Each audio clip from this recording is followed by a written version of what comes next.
and welcome to today's Mishnah Berurah class, and in which we are continuing our discussion of the laws of Tefillah and Shemona Esrei. Today we will discuss Siman 104, okay, Me'av Arba, which is also Kuf Daled, and today we're going to talk about to not interrupt the prayers, and that means to not take a pause in the middle of it. So in Halacha Aleph, we state that we shall not pause in the prayer.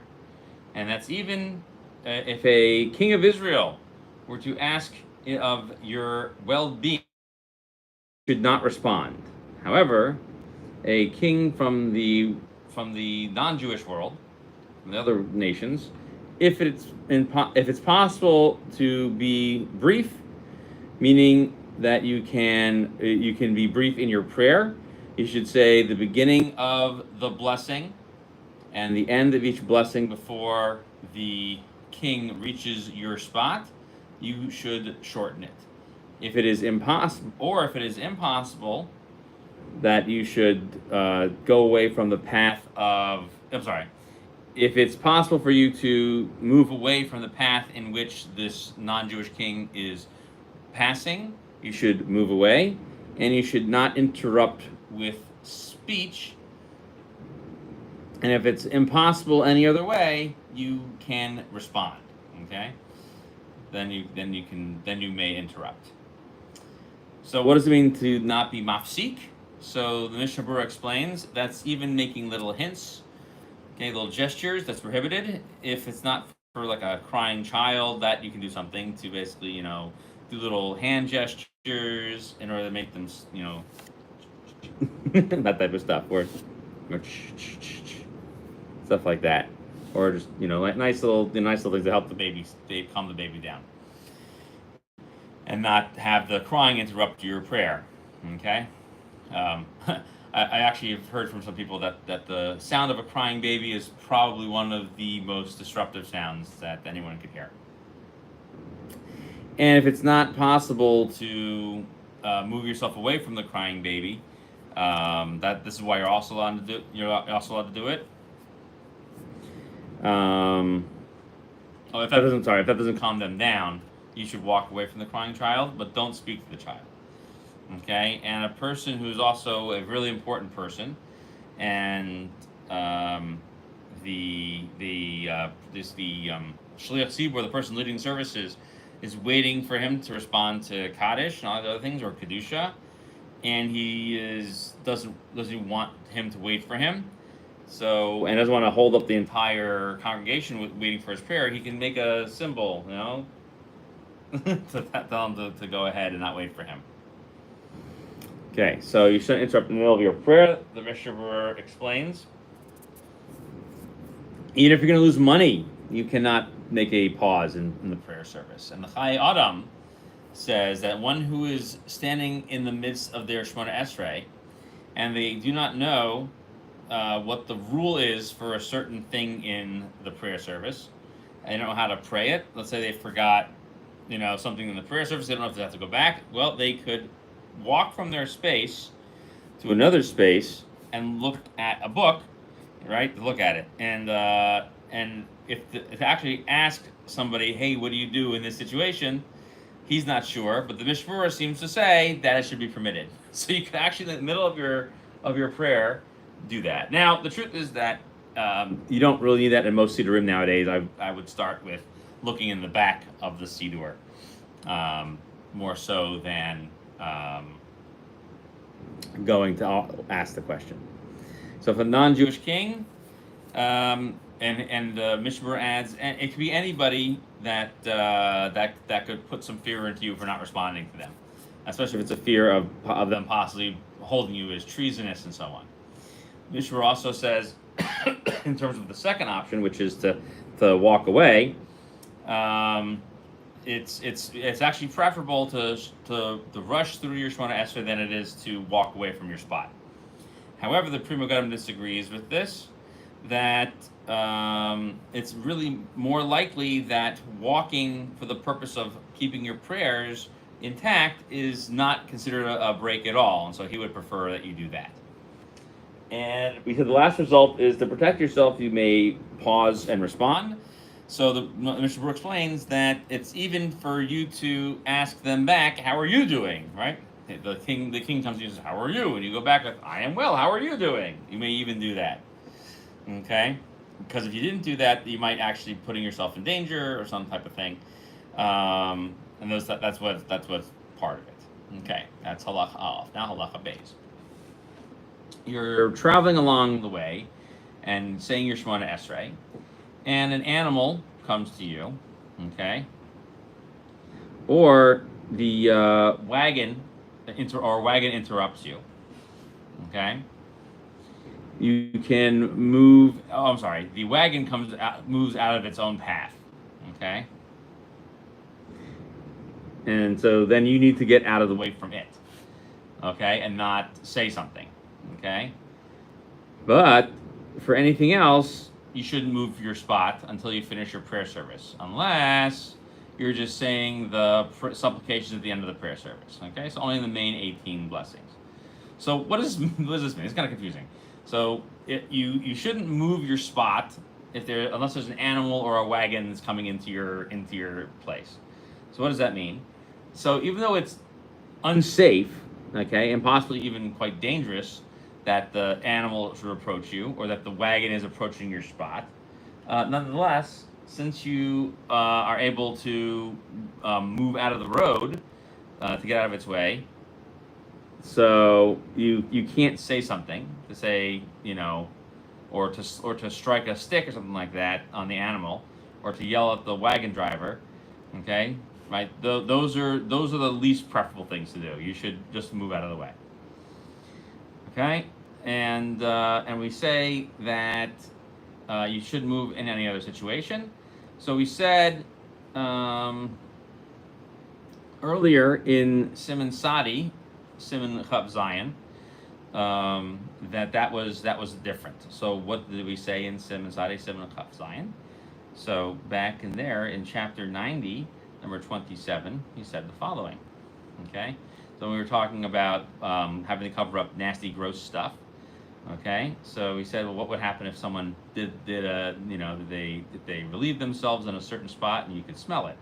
So what we say in that situation, okay, and there was a baby who did that in the basic Knesset, okay, and the baby basically urinates all over your spot, and you should wait until someone brings water to put into it, okay, or you should walk away from it. So that's what we said in that situation. So we're saying in that case there was no other way to get out of it. In this case, you could definitely get out of it and not interrupt your prayer with anything else. Okay, so that was different because you were not expecting that to come into your spot, basically. Okay, we also he could have mentioned that as well. Okay, so that's that case.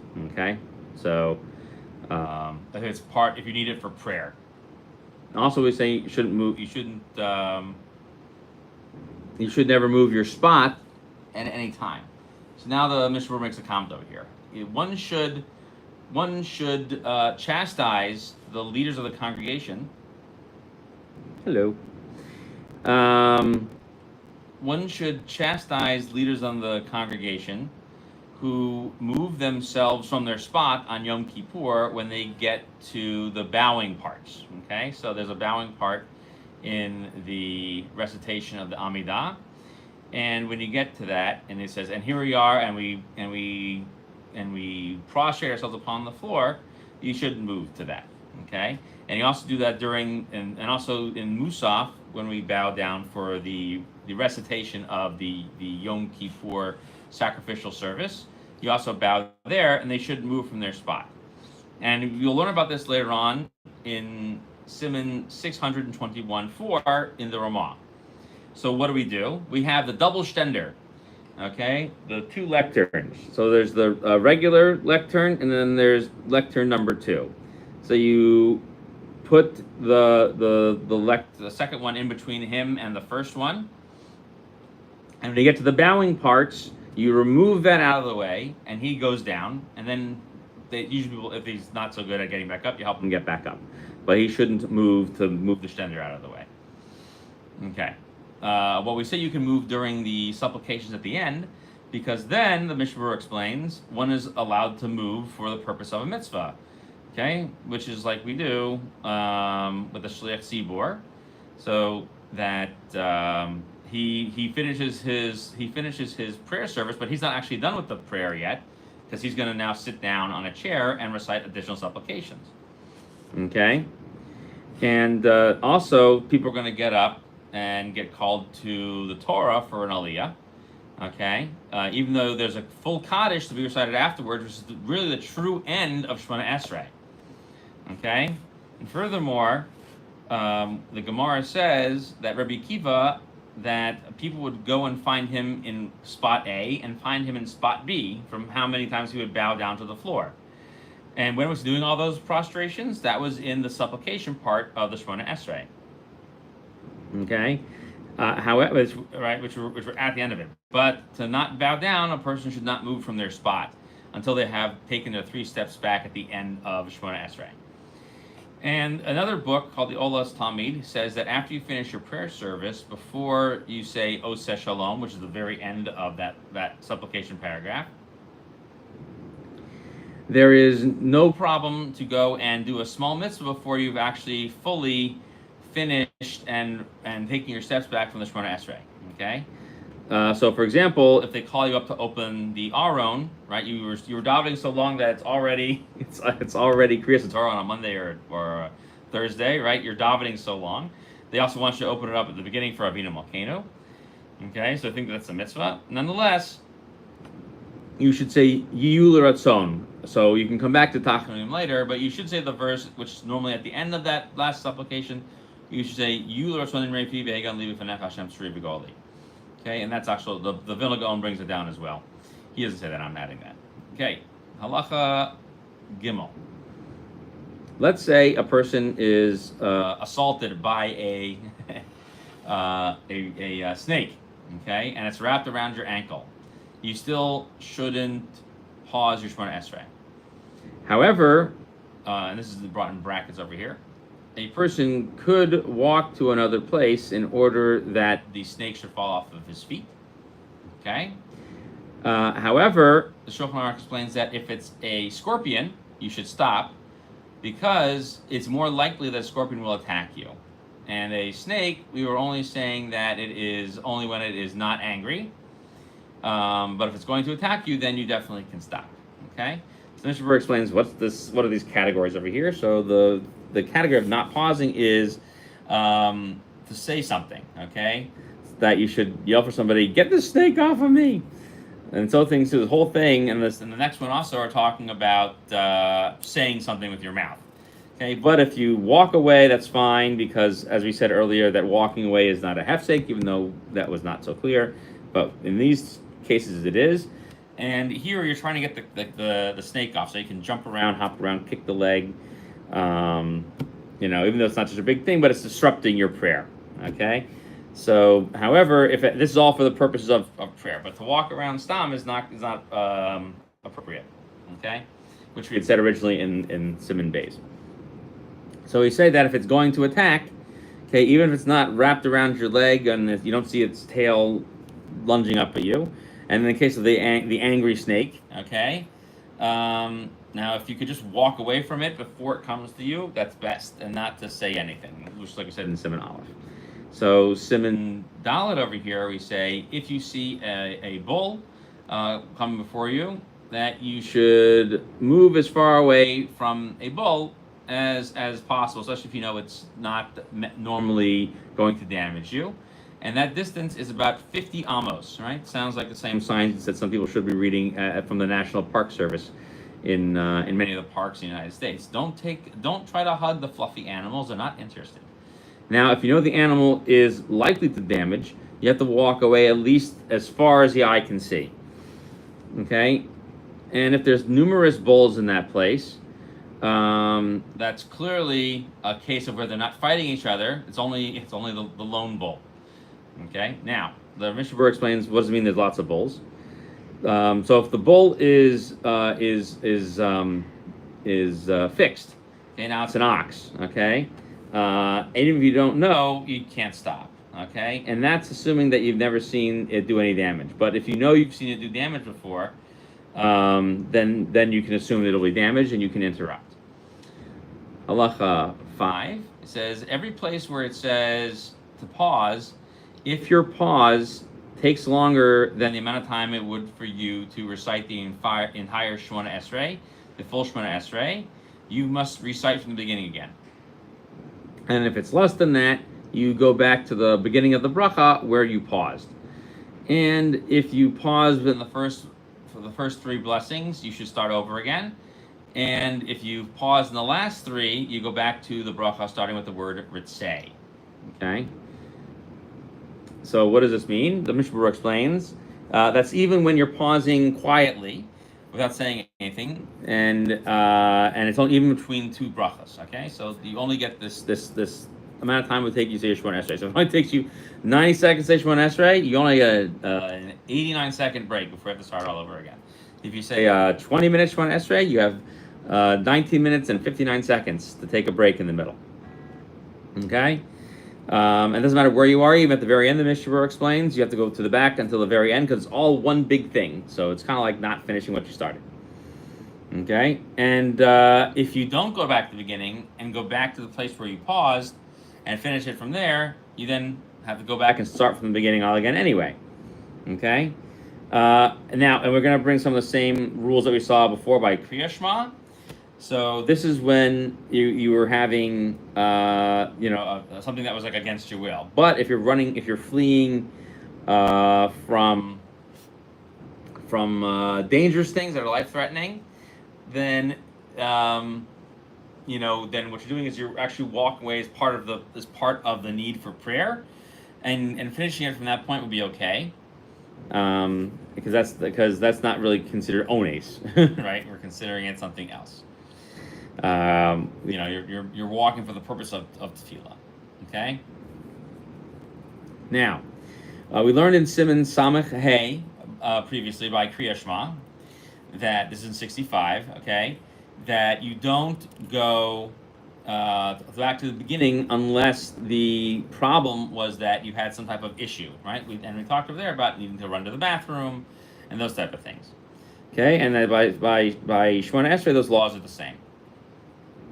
However, our case it's a little bit different because in the case of, let's say, like the scorpion or the bull, okay, or there's the danger of you see thieves, right, and those type of things are also considered to be a pause because of something that is against your will, an ones, okay, and you can't pray at that point, and therefore it's considered a pause. And you have to go back to the beginning of the whole thing. And there are those who say that this is not that case, okay? And it's only considered a pause when the onus is because you have to go to the bathroom, right? And you can't pray. But if the place is unfit to pray because you didn't see that there was a bull or there was a scorpion or there were these guys, okay, that doesn't count. And so therefore the Magen Avraham and other Achronim say that this is considered ones from outside of your person, and there are Rishonim that say that if you didn't if you would pause to finish the whole thing, you would have to go back and recite it from the beginning. But by Kriya Shema and every other things, it's not. Okay. Okay, so that's the interesting part of this halacha. Okay, and again, this is all talking about where you're saying it being quiet. The Mishnah explains. And you could finish the whole thing with this pause. But if you have a really huge break, that if you only took a break in order to finish your full Shemona Esrei, you don't go back except to that spot. Okay, so like I said, it's like 1 second before that. Okay, and you go back to we go back to the beginning because Tefillah is more strict than Kriya Shema, and therefore by Kriya Shema and its blessings, you have a break where you go back to the point where you paused. But here you really need to have the blessings next to each other, and you have this really long pause into it, and it ruins the whole blessing. Okay, The pause needs to be actually in the middle of a blessing, but if it's in between blessings, then if the problem is again that you have to complete the entire Shemona Esrei. Okay, so that's part of the issue. Let's see. The Mishnah Berurah brings down over here next that you need to go back to that bracha where you paused. But the Chai Adam says that if you did not start the bracha over, but you finished the bracha, you cannot start over again. However, other people disagree, and says that entirely with this whole rule, the Shulchan Aruch, and they say that if you did not pause to recite the whole thing, then if you did not pause to recite the whole thing, then it's not considered a pause, and you only go back to the place where you paused. Okay, and so when we were saying to go back to the beginning of a blessing, that's when you paused for the completing the rest of the Shemona Esrei. Okay, and they equate the different types of pauses like we were talking about before. The Vilna Gaon, however, takes the approach of Rabbi Shlomo ben Aderet, one of the Rishonim, and so one never goes back to the beginning of a blessing. They only go to the place where they paused, as long as they don't have a break that allows them to finish the entire Shemona Esrei in the middle of that. Okay, and then it has to be because of some ones, and then if it takes longer than that, you have to go back to the beginning of the prayer service. So that is the final decision that the Mishnah Berurah brings down. So if you take that long pause, you have to go back to the beginning of the whole tefillah. Why? For the 3 blessings, why do you go back to the beginning? Because the first 3 are considered one long bracha. And so therefore, even if you take a break in there, that's the same thing. And especially what we just wrote in the name of the Gra, that you don't need to do that according to the Shulchan Aruch. You just go back to the place where you paused, unless you have the really long break. And you disagree with this section over here. Okay, so that's the final halacha. Okay, we're almost done here. Okay, when we say that the pause has to be long enough to complete the entire thing, it's like when we would measure, like when would you take a time period based on how fast that one person would pray, which I mentioned earlier. So if you were talking during the middle of the Shemona Esrei, so then that's the same as other interruptions. Okay, so talking is an interruption, and you go, and basically on how we decided it, you would have to go back to the beginning. And so too, the Mishnah Berurah adds over here that if you mention the wrong day, right? Like you don't say Shabbos, you say the wrong Yom Tov. And so that, but we're going to explain that more in detail in Siman 108. Okay? And the laws by Kriya Shema we discussed earlier in 65, 1 in the Mishnah Berurah. Okay? So even saying a little bit, and you don't pause to finish the whole thing, you have to go back to the beginning of that blessing. And if you continue to speak in order to complete an entire Shemona Esrei, you have to say the Shemona Esrei over again. Okay? Just like we said by the Vilna Gaon. Okay? But if it was, for example, you made a mistake in the Shemona Esrei because you thought it was permitted to speak, you go back to the beginning of the blessing. Okay? If it's the middle of the blessings, then and you started talking, then you need to go back and you need to go back to the beginning of the next blessing, the following blessing. Okay? But if you intentionally speak, then maybe you need to go back and start the whole Shemona Esrei all over again. Okay, 7. When you're reciting Shemona Esrei, you don't pause to recite the Kaddish, which is the Amen Yehei Shmei Rabbah and Baruch Hu, and you also don't respond to Kedusha. Okay, you should just be silent and listen to what they're saying, and that will allow you to be like one who actually responds. Okay, because that's what's called Shomea Ka'ona. One who hears is like one who responds. So the Ramah adds over here that if you're middle of davening Shemona Esrei and you get called for an aliyah, you don't pause. Okay, you don't stop that. And if you do, or you recite, or you responded to Kaddish and Kedusha, so then you intentionally broke up the Shemona Esrei, and you have to go and start your Shemona Esrei over again. Okay, but if you thought it was permitted, then you just go back to the beginning of your blessing. Same thing too. And if you're at the end of where the Tachanunim are, you finish all the blessings, and they call you up for an Aliyah, you can go up at that point. Okay, last halacha over here, number 8.